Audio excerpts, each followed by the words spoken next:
है सर, मैंने करीब से 6 फीट से गोलियां देखी। मुझे बोलने दीजिए सर, हो सकता है कि कल दिन ना देखूं मैं। अगर मैं यहां पर नहीं बोलूंगा तो कहां बोलूंगा सर? आप मुझे प्लीज बोलने दीजिए सर।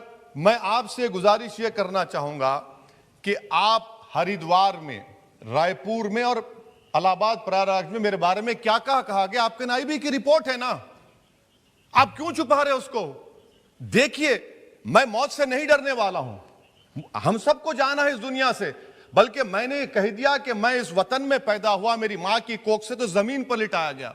जब मेरी आंख बंद हो जाएगी तो इंशाल्लाह औरंगाबाद की जमीन मुझे दफनाया जाएगा। मगर मैं आपसे अपील करना चाह रहा हूं सरकार से सर, कि जो कुछ बातें की गई हैं उसको देखिए। मैं जेड कैटेगरी सिक्योरिटी नहीं चाहिए मुझे, मैं हरगिज नहीं चाहिए मुझे। मैं 94 से पॉलिटिक्स में हूं, मैं आजाद जिंदगी गुजारना चाहता हूं। मैं घुटन के साथ जिंदा नहीं रह सकता इस दुनिया में।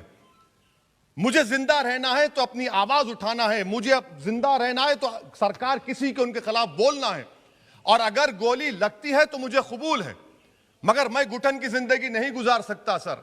मेरा मानना यह है कि संविधान में अगर देश के गरीबों को, मजलूमों को, अल्पसंख्यक समाज को सिक्योरिटी मिलेगा तो मुझे मिलेगी सर। आपकी चिंता हमें है ना सर, इसलिए सिक्योरिटी दे रहे हैं सर। आपको नहीं सर, देश के गरीब बचेंगे तो मैं बचूंगा। ओवैसी की जान इखलाक पीलू से बढ़कर नहीं है सर। ओवैसी की जान उस वक्त बचेगी जब गरीब की जान बचेगी। इसीलिए मैं आपके जरिए सरकार से अपील करना चाहूंगा कि सर, इस नफरत को खत्म करिए, इस नफरत को खत्म करिए और इस पर आप गौर करिए। मैं नहीं लूंगा सिक्योरिटी, मैं जेड कैटेगरी नहीं चाहता हूं सिक्योरिटी। मुझे ए कैटेगरी का शहरी बनाइए आप, मुझे एक कैटेगरी का शहरी बनाइए ताकि मेरी और आपकी जिंदगी बराबर हो।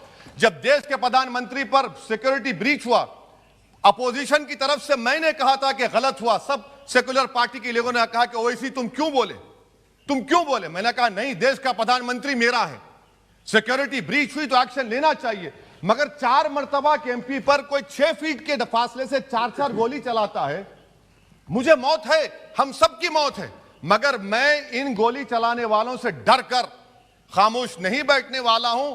और मैं दुआ करता हूं कि उत्तर प्रदेश में पुरअमन पोलिंग होगी इंशाअल्लाह। उत्तर प्रदेश की जनता गोली चलाने वालों का जवाब बैलेट से देगी, नफरत का जवाब मोहब्बत से देगी, और कमजोरों को दबाने का जवाब हिस्सेदारी से देगी।